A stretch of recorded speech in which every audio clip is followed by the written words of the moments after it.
Students, today we will start the examples of practice set 3.4, which is based on the properties of angle and sides of the triangle. In the adjoining figure, point A is on the bisector of angle XYZ. If AX is equal to 2 cm, then find AZ. We have to give in figure point A is on the bisector of angle XYZ, and therefore also we have to give a segment AX perpendicular to ray YX and segment AZ perpendicular to ray YZ, and therefore length of AZ is equal to length of AX. Angle bisector theorem. Every point on the bisector is equidistant from the sides of the angle, and therefore length of AZ is equal to length of AX, but length of AX is given 2 cm, and therefore length of AZ is also 2 cm. विद्यार्थी मित्रांनो, काय दिलंय? Point A is on the bisector of angle XYZ. बिंदू A हा कोन XYZ च्या दुभाजकावर आहे. Segment X perpendicular to ray YX, segment AZ perpendicular to ray YZ. Segment AX ही रे YX ला आणि सेगमेंट AZ ही रे YZ ला परपेंडिकुलर आहे. आणि अँगल बायसेक्टर थेरम नुसार angle bisector theorem length of AZ is equal to length of AX, and but length of AX is equal to 2 cm, therefore length of AZ is equal to 2 cm. बिंदू A हा कोन XYZ च्या bisector वरती आहे आणि त्यामुळे AX perpendicular to YX, AZ perpendicular to YZ दिलेला आहे. म्हणजेच angle bisector theorem नुसार every point on the angle bisector is equidistant from the sides of the angle. कोन दुभाजकावर असलेला प्रत्येक बिंदू हा कोनाच्या भुजांपासून समान अंतरावर असतो. therefore AZ is equal to AX. length of AZ बरोबर काय घेतलं आपण? AX. but length of AX is 2 cm, परंतु X किती दिला आपल्याला? 2x, म्हणून AZ सुद्धा किती? 2 cm. Second example, if in figure angle RST is given 56, length segment PT perpendicular to ray ST, segment PR perpendicular to SR, ray SR, and PR is equal to PT. Segment PR is equal to PT. Then find the measure of angle this RSP. What is given? काय दिलं आपल्याला की segment PT perpendicular to ray ST and segment PR perpendicular to ray SR. Segment PT ही ray SR ला ST ला perpendicular दिली आहे. Segment PR ही SR ला परपेंडिकुलर दिली आहे. अँड अजून काय दिलेलं आहे? Segment PR congruent to segment PT. त्याचप्रमाणे ह्या PR आणि PT हे कसे दिलेत आपल्याला? एकरूप दिलेले आहे. And therefore any point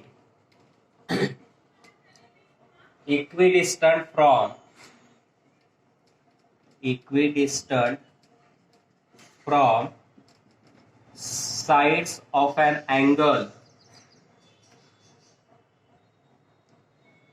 is on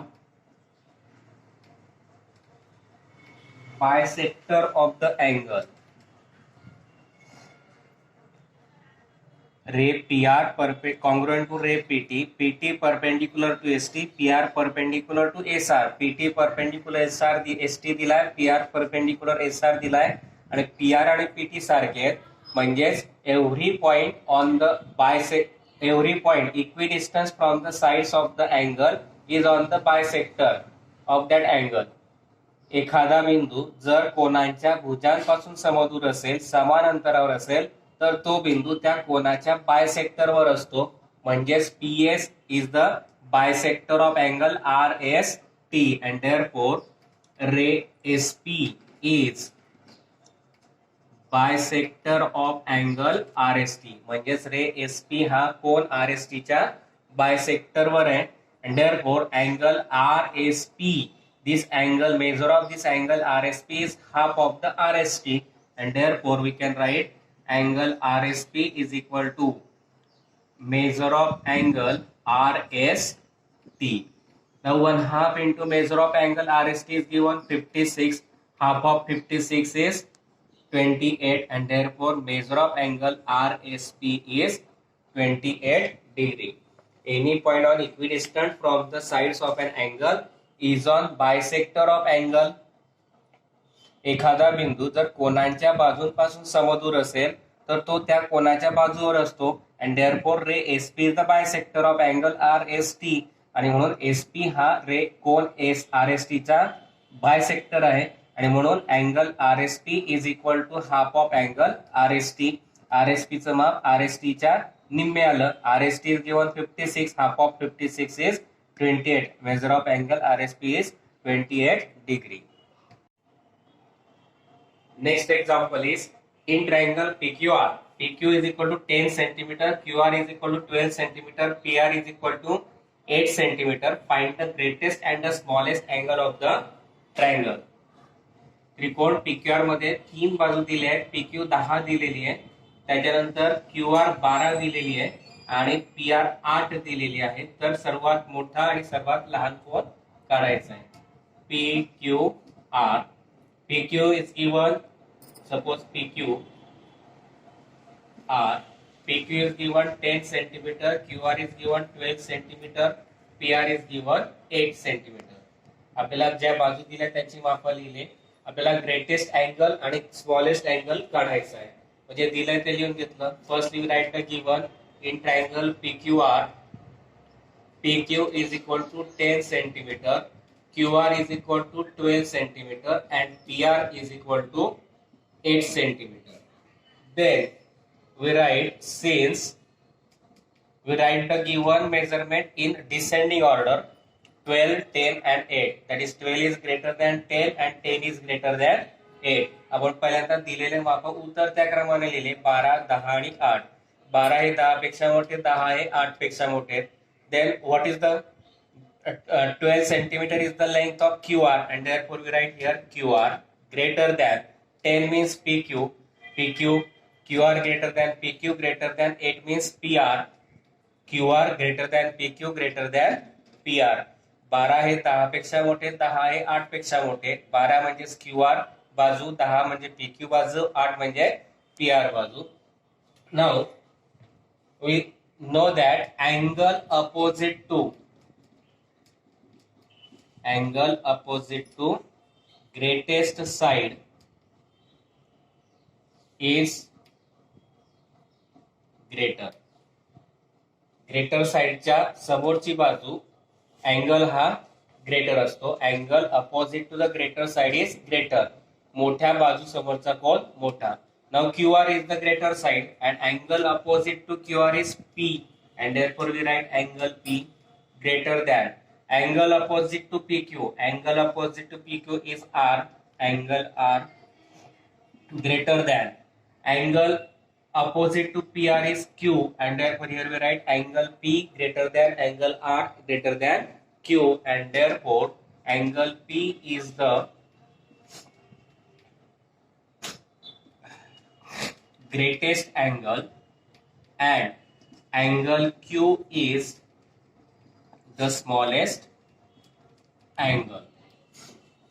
Angle P is opposite to the side QR, and therefore angle opposite to side greatest side P QR is greater than the side opposite to the smaller angle opposite to the smaller side. Therefore angle opposite to QR is angle P, angle opposite to PQ is angle R, angle PR opposite to PR is Q. Therefore angle P is greater than angle R greater than angle Q. Therefore greatest angle is P and smallest angle is Q. Angle P हा QR च्या समोरचा कोण आहे, PQ च्या समोरचा कोण R आहे, PR च्या समोरचा अँगल Q आहे. म्हणून P हा QR च्या पेक्षा समोरचा, म्हणून P हा ग्रेटेस्ट अँगल आला आणि Q हा स्मॉलेस्ट अँगल आला. आकृती न काढता सुद्धा आपण हे सोडवू शकतो. QR त्रिकोणाचं नाव 3 अक्षरी असतं, बाजूचं नाव 2 अक्षरी आलं. ते 3 अक्षरांपैकी जे अक्षर नाहीये तो त्याच्या समोरचा अँगल. आता QR आहे, QR च्या समोरचं एक QR आहे, त्रिकोण PQR मधला QR दिला, P दिला नाही, QR च्या समोरचा कोण काय येईल? P. PQ आहे, PQ च्या व्यतिरिक्त राहिला बिंदू R, म्हणून PQ च्या समोरचा कोण? R. PR दिलाय, त्याच्या समोरचा उरलेला बिंदू Q, म्हणून PR च्या समोरचा कोण काय आला? Q. या पद्धतीने सुद्धा तुम्ही आकृती न काढता सोडवू शकता. नेक्स्ट एक्झाम्पल, पुढचं उदाहरण दिलंय. In triangle FAN, angle F is equal to 80 degree, angle A is equal to 40 degree. Find the greatest and smallest side of the triangle, state the reason. त्रिकोण FAN मध्ये कोण F 80 दिलाय, कोण A 40 दिलाय, तर त्रिकोणाच्या सर्वात मोठी बाजू आणि सर्वात लहान बाजू आपल्याला काढायची आहे. समजा आपण ट्रायंगल कन्सिडर केला FAN. F दिलाय 80, A दिलाय 40. Now to find the greatest side and smallest side, first we have to find the measure of third angle. आपल्याला अगोदर तिसऱ्या कोनाचं माप काढावं लागेल, म्हणून in triangle FAN, angle F plus angle A plus angle N is equal to 180 degree. Reason sum of all angles of triangle. त्रिकोणाच्या सर्व कोनांच्या मापांची बेरीज 180 असते. Now angle F is given 80, angle A is given 40 degree, angle N we have to find. Now 80 plus 40, that is 120 degree, plus angle N is equal to 180 degree, plus 120 gets converted to minus 180 minus 120. Now angle N is equal to 60 degree. Angle N आला आपला 60 degree. त्रिकोणाच्या तिन्ही कोनांची बेरीज 180, म्हणून कोण A अधिक कोण A अधिक N बरोबर 180. दिलेली माप टाकली, F चं माप 80, A चं माप 40 अधिक N चं माप काढायचे बरोबर 180. 80 अधिक 40 120 अधिक कोण A बरोबर 180, अधिक 120 करताना वजा झाले, 180 वजा 120 60, म्हणजेच कोण A आला 60. Now first we write the given angles in descending order. That means since 80 degree greater than 60 degree greater than 40 degree. आपण पहिल्यांदा कोण उतरत्या क्रमाने लिहिले 80, 60 आणि 40. Now measure of 80 degree is the measure of angle F. Greater than 60 is the measure of angle N. Greater than 40 is the measure of angle A. 80 च्या जागी टाकला अँगल F, 60 च्या जागी टाकला अँगल N आणि 40 च्या जागी टाकला आपण angle A. Now side opposite to greater angle is greater. मोठ्या कोनासमोरची बाजू मोठी असते. Now angle F, side opposite to angle F is AN. Therefore we write here AN. Greater than angle side opposite to the angle N is FA. Therefore we write FA. Greater than and side opposite to the angle A is FN, therefore we write FN, and therefore greater side is equal to side AN and smaller side is equal to side FN. उतरत्या क्रमाने कोणाची माप लिहिली 80, 60 आणि 40. 80 F चं माप आहे, 60 N चं माप आहे आणि 40 कोण A चं माप आहे. जे कोण F हा मोठा आला N पेक्षा आणि A पेक्षा, म्हणून मोठा कोण आला F, लहान कोण आला A. Side opposite to the greater angle is greater. मोठ्या कोणासमोरची बाजू मोठी असते, म्हणून side opposite to angle F is AN. Side opposite to the angle N is FA.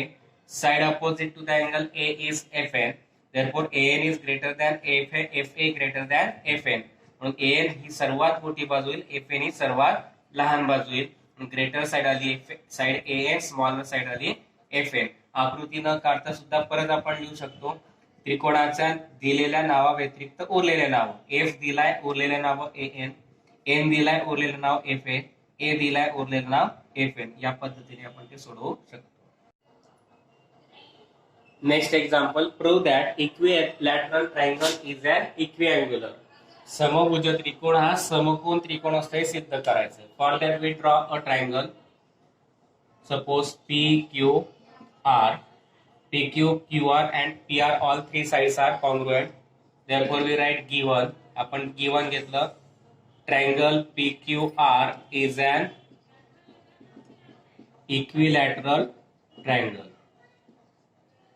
To prove काय प्रूव्ह करायचं आपल्याला triangle PQR is an equiangular.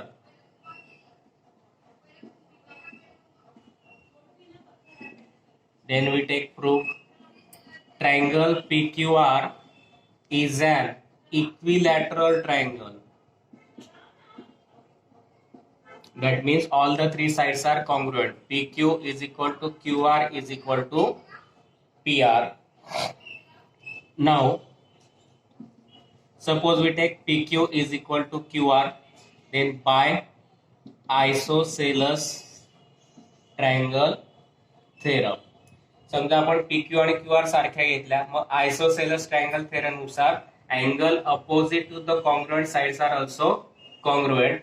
Angle opposite to PQ is angle R, angle opposite to QR is P, and therefore we can write angle R congruent to angle P. Equation number 1 here. Similarly, we can take QR is equal to PR, QR is equal to PR. Therefore, again side opposite to angle QR is angle P, and side opposite to the angle opposite to side PR is angle Q. Equation number 2. Now from equation 1 and 2, if we take angle R congruent to P but P is congruent to Q, that means all the three angles are congruent. Angle R congruent to angle P congruent to angle Q, and therefore all angles of triangle PQR are congruent, and if all the angles are congruent, then triangle is an equiangular. Therefore triangle PQR is an equiangular triangle. पाहत काय घेतलं आपण त्रिकोण PQR हा equilateral आहे, त्याच्या तिन्ही बाजू सारख्या घेतल्या PQ बरोबर QR बरोबर PR. त्यातल्या दोनच बाजू आपण घेतल्या PQ बरोबर QR. मग दोन बाजू सारख्या आल्यानंतर आयसोसेलस ट्रायंगल थेरम नुसार angle opposite to the congruent sides are congruent. Therefore angle opposite to PQ is R, angle opposite to QR is P. PQ च्या समोरचा कोण R आहे, QR च्या समोरचा कोण P आहे, आणि म्हणून कोण R बरोबर कोण P. इक्वेशन 1 घेतला. सिमिलरली म्हटलं आणि शेवटच्या दोन बाजू घेतल्या QR बरोबर PR. आता QR च्या अपोजिट अँगल आला P आणि PR च्या अपोजिट अँगल Q आला. Equation 2. From equation 1 and 2, angle R congruent to angle P congruent to, and from 2 angle P congruent to angle Q. That means first angle congruent to second, second congruent to third. That means all the three angles are congruent. जर पहिला कोण दुसऱ्याशी दुसरा कोण तिसऱ्याशी एकरूप असेल तर तिन्ही कोण काय येतील एकरूप. Angle R is equal to angle P is equal to angle Q. तिन्ही कोण सारखे आले. All angles of triangle PQR are congruent. Therefore triangle is an equiangular triangle. त्रिकोणाचे तिन्ही कोण सारखे आले म्हणून तो ट्रायंगल काय आला equiangular. Next example, prove that if the bisector of angle BAC of triangle ABC is perpendicular to side BC, then triangle ABC is an isosceles triangle. काय दिलं आपल्याला की त्रिकोण ABC मध्ये कोण BAC चा दुभाजक हा बाजू BC ला लंब असेल तर त्रिकोण ABC हा आयसोसेलस ट्रायंगल, म्हणजे दोन बाजू आपल्याला सारख्या दाखवायच्या आहेत. मग गिवन घेतलं in triangle ABC segment AD is bisector of angle BAC. AD हा BAC चा दुभाजक घेतला. अजून काय दिलंय, this bisector is perpendicular to the side BC. Also, we take segment AD perpendicular to side BC. हा बायसेक्टर हा BC ला लंब आहे म्हणून आपण घेतला segment AD perpendicular to side BC. We have to prove that triangle ABC is an isosceles triangle. काय prove करायचं की त्रिकोण ABC हा आयसोसेलस ट्रायंगल आहे. मग प्रूव्ह घेतलं segment AD is the bisector in triangle ABC. Segment AD is bisector of angle BAC, and therefore we get two angles congruent, angle BAD congruent to angle CAD, angle BAD congruent to angle CAD, equation number 1. Now in triangle ADB and triangle ADC, in triangle ADB and triangle ADC, angle BAD congruent to angle CAD. From equation 1, side AD congruent to side AD, side AD congruent to side AD because common side. Also we have to give one AD perpendicular to BC, that means these two angles are of 90 degree. Therefore angle ADB congruent to angle ADC, both of 90 degree, and therefore both the triangles ADB congruent to triangle ADC by angle side angle, that is ASA test. Triangles are congruent, therefore corresponding sides are also congruent, that means segment AB congruent to segment AC, or side AB congruent to side AC, corresponding sides of congruent triangles. And if the two sides of a triangle are congruent, then triangle ABC is an isosceles.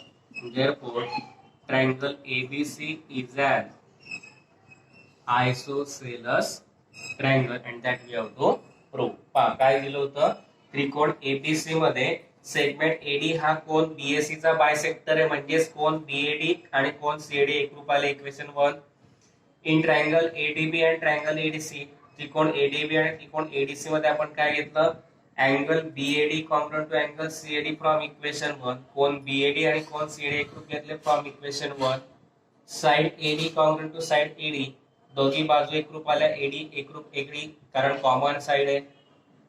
Angle ADB पर congruent to angle ADC, both of 90 because segment AD is perpendicular to side BC. AD he BC ला लंब आहे म्हणून ADB आणि कोन ADC दोघी both of 90 आले. Therefore both the triangles are congruent by angle side angle test, आणि म्हणून दोघं त्रिकोण angle side angle ASA test नुसार congruent आले. If the triangles are congruent, corresponding sides are also congruent. Therefore side AB congruent to side AC.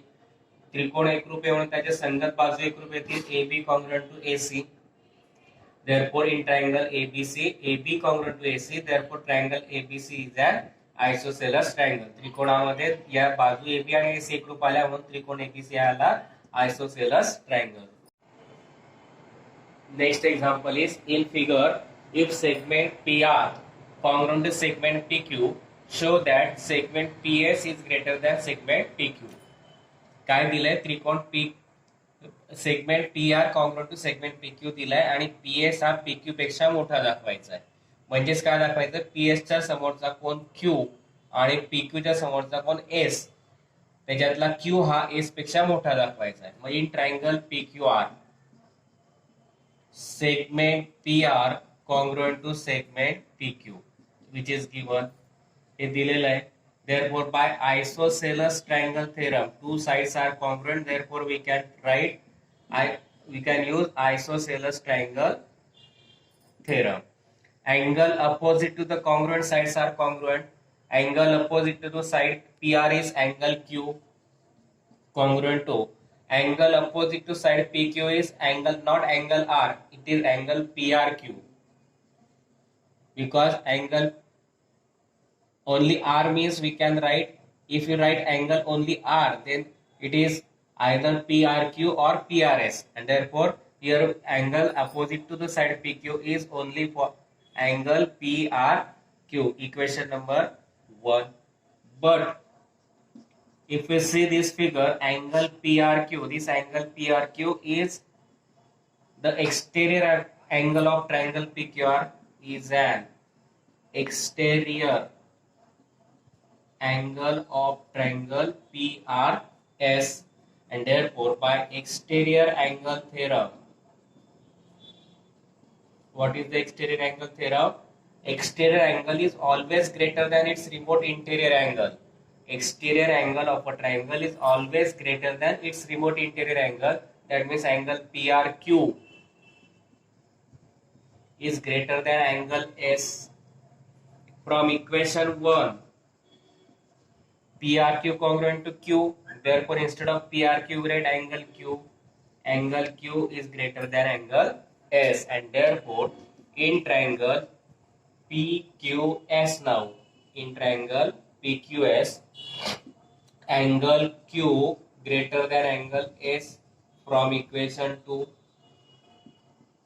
and we know that side opposite to the greater angle is greater, and therefore in triangle PQS, angle of Q is greater, and therefore its opposite side is PS, and therefore side PS is greater than side opposite to the angle S is PQ, and therefore side PS is greater than side PQ. That means segment PS greater than segment PQ, and which we have to prove.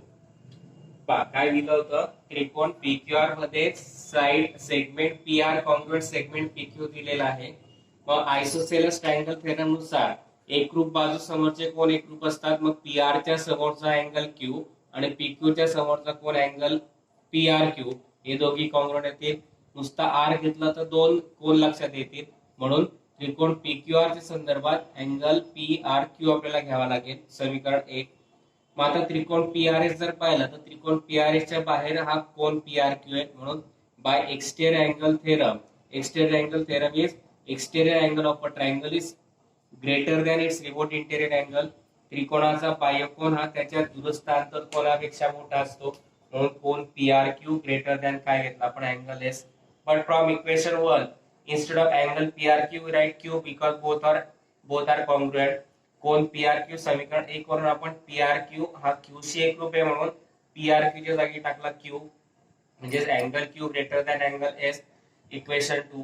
आता पूर्ण मोठा त्रिकोण जर घेतला PQS तर त्याच्यामध्ये angle Q हा greater than आला अँगल S. मग आता side opposite to the greater angle is greater हे आपल्याला माहिती आहे, म्हणून आपण इथे लिहिता येईल side opposite to greater angle is greater. मोठ्या बाजू समोरचा कोन मोठा असतो, किंवा कोन मोठ्या कोनासमोरची बाजू काय असते मोठी. मग Q च्या समोरची बाजू आहे PS आणि S च्या समोरची बाजू आहे PQ. म्हणून Q च्या समोरची बाजू लिहिली आपण साइड PS, S कोनाच्या समोरची बाजू घेतली आपण साइड PQ. म्हणून side PS greater than side PQ. That means segment PS greater than segment PQ. Eighth example is in figure, in triangle ABC, segment AD is perpendicular. Segment AD and segment BE are altitudes. Altitudes means segment AD is perpendicular to BC and BE is perpendicular to AC. Altitude means a segment joining the vertex and its opposite, any point on its opposite side is called as altitude. त्रिकोणाचा शिरोबिंदू आणि समोरच्या बाजूवरचा टाकलेला लंब म्हणजेच काय आपला altitude म्हणजे शिरोलंब. Perpendicular drawn from vertex to its opposite side of a triangle is called as altitude.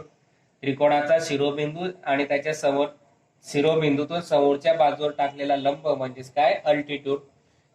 AD and BE are altitude. Also AE is equal to BD is given. That means this AD and BE are congruent. Then we have to prove that AE is given congruent to given BD, and we have to prove that AD congruent to BE. आपल्याला AE आणि BD एकरूप दिलेला आहे आणि AD आणि BE हे एकरूप दाखवायचे. मग in triangle ABC,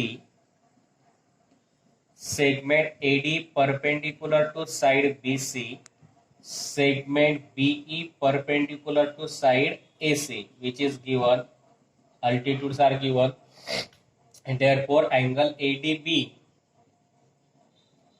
congruent to angle AEB. both of 90 degree. Then in triangle ADB, and triangle AEB, both are right angle triangle because one angle is of 90 degree. Therefore in triangle ADB, AB is the hypotenuse. In triangle AEB, also AB is hypotenuse. That means hypotenuse AB congruent to hypotenuse AB because common side. Also we have to give a side AE congruent to side BD, which is given, and therefore both the right angle triangles ADB congruent to AEB by hypotenuse side test. And if the triangles are congruent, then their corresponding side, that is side AD and side BE are congruent. Side AD congruent to side BE, corresponding sides of congruent triangles, that is segment AD congruent to segment BE, and which we have to prove. काय दिलं होतं आपल्याला? त्रिकोण ABC मध्ये AD perpendicular BC, BE perpendicular to AC, म्हणजेच angle ADB आणि angle AEB हे 90 अंशाचे आले. मग दोघे त्रिकोण काटकोन येतील म्हणून in triangle ADB and triangle AEB, AB is the hypotenuse which is common. दोघांमध्ये एबी ही कॉमन आहे म्हणून एबी मात्र ते हायपोटेनस आहे, म्हणून hypotenuse AB congruent to hypotenuse AB because common side. Side AE congruent to side BD which is given. दोघी दिलेल्या आहेत AE congruent to BD. Therefore both triangles ADB and AEB are congruent by hypotenuse side test, म्हणून दोघी त्रिकोण hypotenuse side taste नुसार काय येतील congruent. Corresponding sides of congruent triangles, एकरूप त्रिकोणाच्या संगत बाजू एकरूप येतील, म्हणून एडी कॉन्ग्रुएंट टू काय घेतलं आपण BE. Side AD congruent to segment BE, side BE corresponding sides of congruent triangles, that is segment AD congruent to segment BE. And here we completed the examples of practice set 3.4. इथे आपलं सराव संच 3.4 चे सर्व गणित आपण समजून घेतलेले आहेत. जर तुम्हाला माझे गणित समजलेले असतील तर तुम्ही चॅनलला लाईक, शेअर आणि सबस्क्राईब करा.